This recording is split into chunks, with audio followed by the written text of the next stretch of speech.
Muchas bendiciones para todos los que nos están mirando a través de este canal de YouTube y también por Instagram. Somos los pastores Enrique y Lili Terrero desde aquí, desde Casa de Oración Judá. Estamos ubicados aquí en San Francisco de Macorís, en la Torre Río, local S1. Aquí estamos, ¿no, verdad, pastor? Todos los Local domingos. S2. Así es, S2. Todos los domingos a las 9 de la mañana. Y los miércoles también estamos aquí en oración, un servicio especial de oración y adoración. Sí, si usted tiene alguna necesidad y a mitad de semana necesita recargar las pilas, puede llegar hasta este lugar y aquí estamos abiertos. Además de otros horarios que vamos también a estar presentando a través de nuestras redes sociales. Si usted no se ha suscrito a este canal, por favor, le voy a pedir que en este momento se suscriba y le dé a la campanita de notificaciones. Gracias. Esperamos que este tema que tenemos el día de hoy, ¿verdad, Amén, pastora? así es, muy interesante. Un tema muy interesante, una palabra que entiendo va a ser de mucha edificación para la iglesia y para el pueblo en general. Para Amén. todos. Amén. Amén. Vamos a estar hablando, pastora, acerca de entendiendo la guerra, entendiendo nuestra guerra. Tal vez muchas personas se pregunten que de qué guerra me está hablando este pastor, de qué realmente, a qué se refiere. La Biblia habla de que nosotros estamos en una guerra. Así Amén. es. Amén. Y una de ellas también, pastor, en este tiempo es una guerra y es muy importante la de la mente. Una guerra constantemente que el enemigo tiene en la mente. Por eso la palabra dice, llevando cautivo todo pensamiento a la obediencia de Cristo. Sí, todo comienza en el ámbito espiritual. Amén. ¿Por qué? Porque nosotros somos Espíritus. un espíritu que tiene un alma. Amén. Y que habita en un cuerpo. Así Amén. es. Entonces, nosotros como espíritu, que fuimos creados a la imagen y semejanza de nuestro Dios, con propósitos específicos, ¿verdad? Amén. Dice la Biblia en Efesios que fuimos creados para la alabanza de la gloria de Dios. Gloria. Inmediatamente, conforme al propósito con el que fuimos creados, entramos en competencia directa con alguien, un ser que fue destituido de su posición. Que es espiritual. Que también es espiritual. Entonces, lamentablemente, como no cultivamos la parte del espíritu y solamente estamos viviendo en dos canales, la parte del cuerpo y del alma, el alma es los pensamientos, las emociones, la voluntad, y el cuerpo es lo que refleja tanto el espíritu, lo que refleja lo que somos en espíritu o lo que somos emocional y físicamente. O sea, nuestro cuerpo es simplemente el envase. Amén. Ahora, quien debe liderar nuestra vida es el espíritu. Dios nos dotó, ¿verdad? Así de un es. espíritu, y cuando no cultivamos la vida del espíritu, entonces, y no tenemos tampoco inteligencia emocional, entonces terminamos bajo las condiciones que hoy en día está viviendo la sociedad. Amén. Así es. Ahora, nosotros estamos llamados a vivir a través de principios. Amén. Principios, valores. Por eso es que el Señor nos da una guía, una dirección y nos los hace saber a través de su palabra. Amén. Y cuando estudiamos las vidas de las personas que de alguna manera se involucraron con Dios, tuvieron un llamado de parte de Dios, cuando estudiamos esas vidas y el liderazgo que ellos desarrollaron en la palabra de Dios, en la Biblia, nos damos cuenta que es un reflejo de lo que nosotros mismos vivimos en muchas ocasiones. Por eso nosotros recomendamos que se estudie la Biblia, que se vea con ojos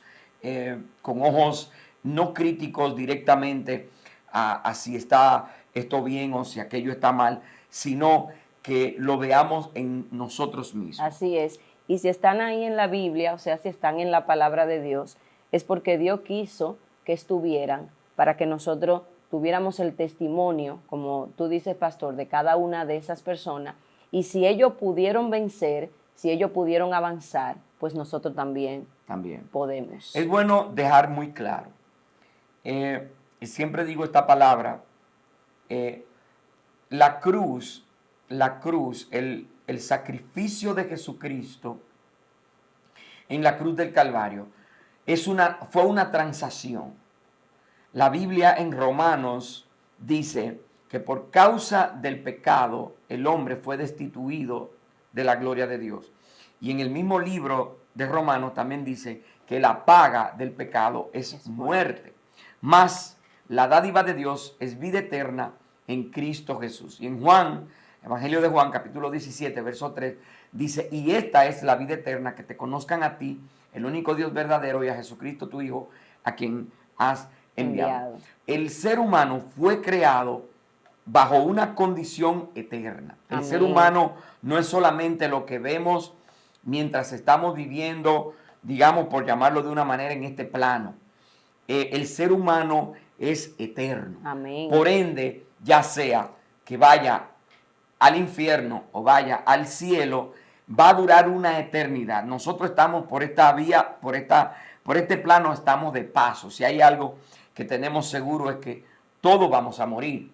Dice Pablo, no todos vamos a morir, sino que algunos seremos transformados. Ahora, eso está dentro de lo que es la soberanía de Dios. Él sabe cuándo y quiénes no van a haber muerte en un momento determinado. Hay palabras en la Biblia, testimonio de hombres como Elías, Enoc, que no vieron muerte, que caminaron con Dios. Elías bajo su proceso. No podemos entrar ahí porque es muy amplio esa parte, pero sí queremos hacer conciencia. Jesucristo pagó el precio por nuestros pecados en la cruz del Calvario. Eso fue profetizado 700 años, 600 años antes de que Jesucristo naciera por el profeta Isaías en el capítulo 53.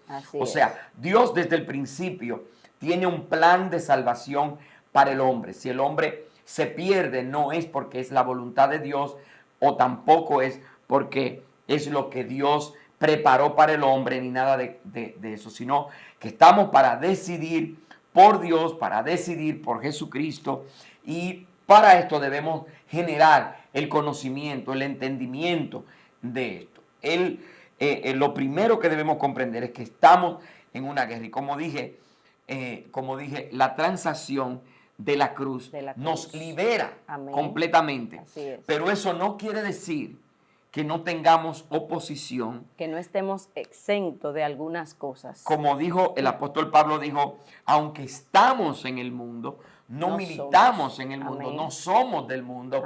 Aunque estamos en la carne, no militamos según la carne. Ahora, para esto debemos generar una conciencia. Tenemos que entender que Dios quiere lo mejor para nosotros. Amén, pastor. Así es, y fue parte de la oración que hizo Cristo antes de ser crucificado, cuando oraba por sus discípulos al Padre, donde le dijo, no te pido que lo saques del mundo, porque en el mundo me lo diste, pero él dijo, pero sí te pido que lo guardes del mal. Esa oración está en Juan capítulo 17, en el Evangelio de Juan capítulo 17. Ahora vamos a entrar ya puntualmente en el tema. Todos los que, vuelvo y repito, los que de alguna manera tuvieron una relación con Dios, todos los que quisieron acercarse a Dios, todos los que quisieron entrar en una relación, en una comunión genuina con el Dios del cielo, con el Dios que revela la Biblia, con Dios que envió a su Hijo para morir por nosotros en la cruz, todos aquellos, en su gran mayoría, hay evidencia de que tuvieron luchas, de que tuvieron guerras, de que estuvieron bajo presión en momentos determinados, y algunos de ellos ni siquiera se enteraron de que eso estaba pasando, como el caso de David, pero también tenemos el caso de Job, que es el libro más antiguo de la Biblia. Así es. Entonces usted sabe que el libro de Job, el libro más antiguo de la Biblia no es el libro de Génesis, el libro más antiguo de la Biblia es el libro de Job. Lo que quiere decir que desde antes de Génesis ya Dios estaba incitando a que le busquemos y tenía un plan de salvación Amén. para el hombre porque sabía que realmente iba a tener oposición. Amén. Así es. Entonces, dice la palabra de Dios en el capítulo 1. 1. ¿Puede leerlo, pastor, ahí? Así es. En el capítulo 1, desde qué versículo, dice a partir del versículo 5, ahí, nos vamos ahí, dice, y acontecía que habiendo pasado un turno los días del convite, Job enviaba y los santificaba. Eso estaba hablando con relación acerca de sus hijos, producto de que había una condición. Pero en el capítulo 6 dice, y un día vinieron, en el versículo 6, perdón, dice, y un día vinieron a presentarse delante de Jehová, o sea, delante de Dios, los hijos de Dios, entre los cuales también vino Satanás. Y dijo Jehová a Satanás, ¿de dónde vienes? Respondió Satanás a Jehová. Dijo, de rodear la tierra y andar por ella. Y Jehová dijo a Satanás, ¿no has considerado a mi siervo Job? Que no hay otro como él en la tierra, varón perfecto y recto, temeroso de Dios y apartado del mal. Respondiendo Satanás a Jehová, dijo, ¿acaso teme Job a Dios de balde? ¿No le ha acercado alrededor a él y su casa y todo lo que tiene? Al trabajo de sus manos has dado bendición, por tanto sus bienes han aumentado sobre la tierra. Pero extiende ahora tu mano y toca todo lo que tiene y verás si no blasfema contra ti en tu misma presencia. Dijo Jehová a Satanás, he aquí, todo lo que tiene está en tus manos. Solamente no pongas tu mano sobre él. Y salió Satanás de delante de Jehová. Fíjese que siempre hemos escuchado acerca de la historia de Job, del sufrimiento de Job, de la prueba de Job. Aún en círculos no cristianos se habla acerca de Job. Así pero es. No se habla exactamente qué sucedió con Job. Job no fue probado por algo malo que él había hecho. Por un pecado. Por un pecado o por alguna condición no honrosa que tenía Job. No fue por algo moral, sino que fue por una condición espiritual. Cuando vamos al caso específico de Job y adentramos en lo que era la falla de Job, dónde estuvo la falla de Job, nos vamos a dar cuenta que estuvo esencialmente en la parte de la adoración. La motivación de la adoración. La adoración es sacrificio, la adoración es ofrenda, la adoración es presentarnos, es un altar. Y dice que cada vez que los hijos de Job salían, él presentaba ofrendas por sacrificio. Sacrificio, por si acaso sus hijos. O sea, la motivación que tenía Job no era para darle la gloria a Dios, para honrar a Dios por lo que él era, para exaltar a Dios y darle honra, sino que era una condición que tenía un temor. Y allí fue donde Satanás halló lugar para entonces pedir que Job fuera probado. Y la historia se conoce mucho. O sea, que había una guerra. Había, y lo mejor de todo esto es que Job estaba siendo probado por una petición de Satanás, pero Job no lo sabía. ¿Cuántas personas han estado bajo condiciones de guerra fuerte, de opresión, incertidumbre, temor, ansiedad? Wow. Y no han entendido que lo que están padeciendo es una guerra por causa de un pedimento de Satanás. Así es. Y usted dice, pero eso en el Antiguo Testamento. Pero la Biblia establece que cuando, en algún momento, cuando Pedro recibió, Simón, la revelación de que Jesucristo era el Hijo de Dios, y Jesús le dijo, ciertamente, tú eres Simón, y a ti te entrego la llave del reino y todo lo demás. Sobre ti edificaré mi iglesia.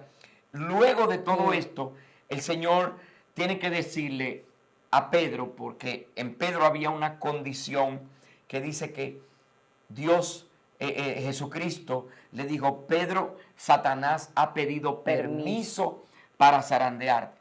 Pero no solamente con Pedro lo hizo, sino que en el capítulo 4 del libro de Lucas, capítulo 4 del libro de Juan, específicamente en el bautismo de Jesús, cuando Jesús es bautizado, dice que es llevado por el Espíritu al desierto para ser tentado por el diablo. Una guerra también. Una guerra. O sea, cuando miramos y observamos y estudiamos la palabra de Dios, quiero decirle, hermano mío, hermana mía, que nos están mirando, el diablo no está pensionado.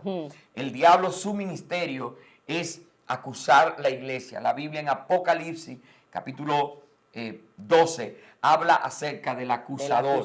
Dice que constantemente, de día y noche, Satanás, diablo, la serpiente antigua, está acusando. Pero la Biblia también habla de que nosotros tenemos un abogado que es Jesucristo. Ahora, la Biblia dice en el capítulo 21 de Primera de Crónicas, hablando ya, saliendo de Job y entrando en David, dice, pero Satanás se levantó en el capítulo 21 del libro de Primera de Crónicas, se levantó contra Israel, pero Satanás se levantó contra Israel e incitó a David a que hiciese censo de Israel. Y dijo David a Joab y a los príncipes del pueblo, id y haced censo desde Beerseba hasta Dan, e infórmenme sobre el número de ellos para que yo sepa. O sea, el hecho de David hacer un censo no estaba naciendo en el corazón de David, sino que hubo un susurrar del enemigo, esto ya en el orgullo del rey, en el saber, la fortaleza que tenía, conocer, ignorando que la fortaleza de él venía de Dios. Amén. Que las victorias de él venían de Dios. Entonces, aquí vemos otro escenario. Cuando nosotros entramos en esa dinámica, que todo está bien, estamos venciendo, estamos prosperando, estamos levantándonos, inmediatamente lo que viene es esto. Puede ser que el enemigo nos incite, como pasó en el término de David, o puede ser que el enemigo lo solicite, como pasó con Pedro y como pasó con Job. Así es. Amén.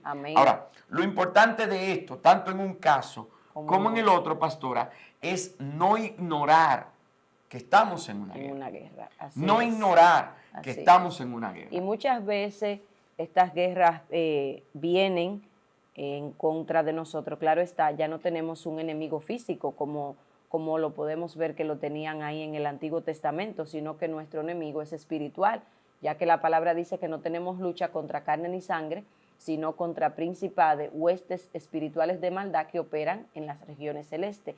Y muchas veces se da el caso de que estas guerras vienen en contra de nosotros cuando estamos descuidados. Todo viene, pastora, por un descuido. Todo viene por un descuido y qué bueno que tocas ese punto. Y escúchame, cuando hablo de descuido, digo descuido en la oración, descuido en la intimidad con Dios, descuido en todo lo que tiene que ver lo que es la búsqueda de Dios. Sí, porque lo que pasa es que nosotros, vuelvo y repito, nosotros somos espirituales. Exacto. O sea, usted es espiritual, yo soy espiritual. Somos espirituales. Yo no puedo ignorar que soy espiritual. Amén. Aunque aún yo no sea cristiano o aún yo no esté siendo parte de un ministerio en sí o ejerciendo algún tipo de ministerio, yo no puedo ignorar que yo soy espiritual. Amén. No puedo ignorar. Y si yo estoy de manera constante diciéndole al Señor, ayúdame con mis hijos, Señor, mira, ayúdame con mi matrimonio, o ya me he declarado que yo creo en el Señor. Y le pertenezco a Él. Y todo le pertenecemos a Él. Ahora. Pero lo confieso con mi boca. Exacto, y lo confesamos con nuestra boca y todo lo demás. Pero no nos hacemos conscientes de esa realidad espiritual. Entonces comenzamos a descuidar. Exactamente. Descuidamos la oración, descuidamos nuestra relación Nuestra con Dios, relación con- descuidamos que es nuestra comunión. Descuidamos el congregarnos, Sí, que la eso es Biblia, importante. la palabra de Dios dice en Hebreos, el Claro. apóstol Pablo dice, no dejando de congregarse como muchos tienen por costumbre. Ahora, si ciertamente nosotros tenemos una guerra y tenemos ese enemigo que es espiritual, que es invisible, que está dotado por ciertas condiciones, que conoce mucho acerca del hombre, porque Y que es un estratega. sí, esa es otra parte. Esa es otra parte. Pero vamos a lo básico. Si tenemos esto y tenemos este enemigo, Dios no nos va a dejar a la defensiva, no nos va a dejar sin nada, Claro no que nos va a no. dejar, o sea, no nos va a dejar desprevenidos. O sea, Desprevenido. nosotros debemos hacer conciencia de que ciertamente dice la palabra. ¿Cuál es la primera, cuál es el primer estado de conciencia que debemos hacer, pastora? ¿Cuál es el primer estado de conciencia? Lo primero es que la Biblia dice en el capítulo 10, verso 4 de Segunda de Corintios, las armas de nuestra milicia no son carnales, sino poderosas en Dios para la destrucción de de fortalezas.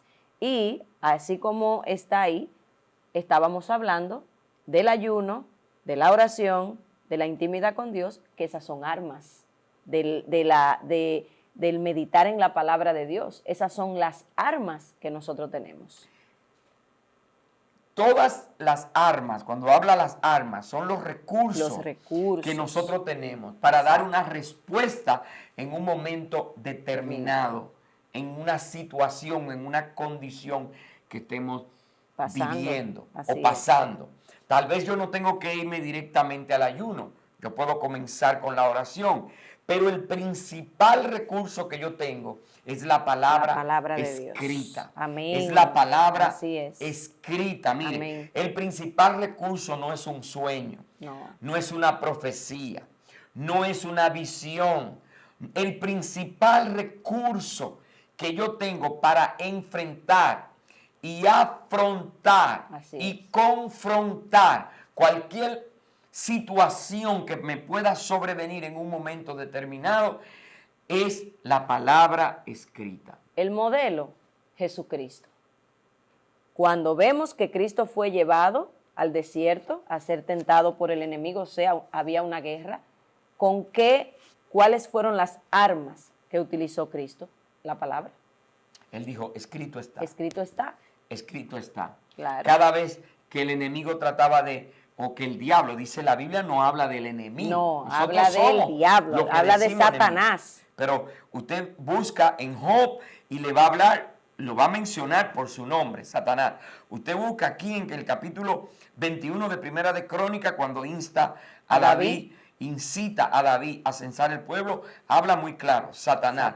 Cuando Jesús se lo reprende en Pedro, apártate de mí, Satanás, porque me eres estorbo. Le dice directamente Satanás. Cuando Jesús, en el regreso de los 70, que vamos a hablar un poco en el próximo, en la segunda parte de este tema tan interesante, cuando le dice, lo que le dice es, y yo veía a Satanás, o sea, Jesús estaba en el Espíritu, viendo a Satanás, que por causa de la obediencia de los 70, por causa de la impartición y del poder que habían estado manifestando, de lo que ellos estaban haciendo a favor del pueblo. Amén. Entonces, a causa de esto, Satanás no se quedó en su lugar, sino que descendió. Pablo luego en el capítulo 6 del libro de Efesios habla acerca del lugar, y ese es otro punto que vamos a tocar en la próxima entrega. Las armas de nuestra milicia no son carnales, sino poderosas en Dios para la destrucción de fortalezas. Amén. Queremos dejar esta parte aquí, vamos a tener una segunda parte, pero no quiero cerrar sin primero orar. Amén. Queremos orar. Así es. Y establecer que la gracia y el favor de Dios en Jesucristo nos ha liberado de las tinieblas y del imperio de Satanás. Quiero buscar una oración, es una oración apostólica que está en Colosenses. Pastora, si me puedes ayudar, por favor. Claro. Colosenses. Vamos a buscarla por aquí, que es más rápido. Aquí dice, voy a leer en la Nueva Traducción Viviente: no permita que nadie los atrape con filosofías huecas y disparates elocuentes que nacen del pensamiento humano y de los poderes espirituales de este mundo y no de Cristo. El 9, pues en Cristo habita toda la plenitud de Dios en un cuerpo humano, de modo que ustedes también están completos mediante la unión con Cristo, quien es la cabeza de todo gobernante y toda autoridad. Aleluya. Verso 14, sigue. Ok, dice, Hasta el 14, hasta el 14. Cuando ustedes llegaron a Cristo, fueron circuncidados, pero no mediante un procedimiento corporal. Cristo llevó a cabo una circuncisión espiritual, es decir, les quitó la naturaleza pecaminosa, pues ustedes fueron sepultados con Cristo cuando se bautizaron, y con Él también fueron resucitados para vivir una vida nueva, debido a que confiaron en el gran poder de Dios, quien levantó a Cristo de los muertos. 13. Ustedes estaban muertos a causa de sus pecados y porque aún no se le había quitado la naturaleza pecaminosa. Entonces Dios les dio vida con Cristo al perdonar todos nuestros pecados. Él anuló el acta con los cargos que había en contra de nosotros y la eliminó clavándola en la cruz. O sea, que la cruz, vuelvo y repito, fue un acto de guerra. Amén. Donde todo lo que estaba en nuestra contra fue clavado. Ahora, ¿qué dice la palabra en Juan 17:3? Y esta es la vida eterna, que te conozcan a ti, al único Dios verdadero, y a Jesucristo tu Hijo, a quien has enviado. Juan 8:32, y conoceréis la verdad, y la verdad os hará libre. Al que el Hijo del Hombre libertare será verdaderamente libre, refiriéndose a Jesucristo, que Amén. Es el ungido, el Hijo del Hombre, el Cristo, el Mesías. Así es. O sea, que nosotros, si no tenemos el entendimiento, si no desarrollamos el conocimiento, va a ser muy difícil que podamos salir de las garras de nuestro enemigo eterno, que es Satanás. Amén. Como iglesia, debemos con urgencia buscar esa gracia, esa revelación en su palabra, y poder entender que estamos en una guerra, pero una guerra que fue ganada, que fue librada, según Pedro dice, y vosotros sois real sacerdocio, pueblo escogido, vosotros sois pueblo escogido por Dios. Nosotros fuimos liberados de la potestad de Satanás y trasladados al reino del Hijo, del Dios Todopoderoso. Queremos orar Amén. Para establecer que Dios va a terminar contigo lo que Él empezó. Padre, en el nombre de Jesús de Nazaret, mira a cada persona que está mirando en este momento, Señor, oh Dios Todopoderoso, este video. Establezco tu palabra sobre de ellos. Declaro en el nombre de Jesús que tu amor, tu fidelidad los rodea, los guarda, Señor, y que tú los haces conscientes en el punto de la guerra donde están, porque tú eres Dios. Y si tú permites cualquier cosa en nosotros, conforme a Romanos 8:28, a los que aman a Dios, todas las cosas les ayudan a bien. Te pido que tú le des la salida, que tú, oh Dios Todopoderoso, les ayude y que podamos comprender que tu carga es ligera y que tu yugo es fácil. Gracias. Recuerda, somos los pastores Enrique y Lili Terrero. Estamos aquí, Iglesia Casa de Oración Judá. Estamos en San Francisco de Macorís, República Dominicana. Presidente Antonio Guzmán Fernández, a la salida de la capital. Torres Río, local S2. Si no te has suscrito, te pedimos por favor que te suscribas en este canal. Un abrazo y bendiciones. Nos vemos en la próxima.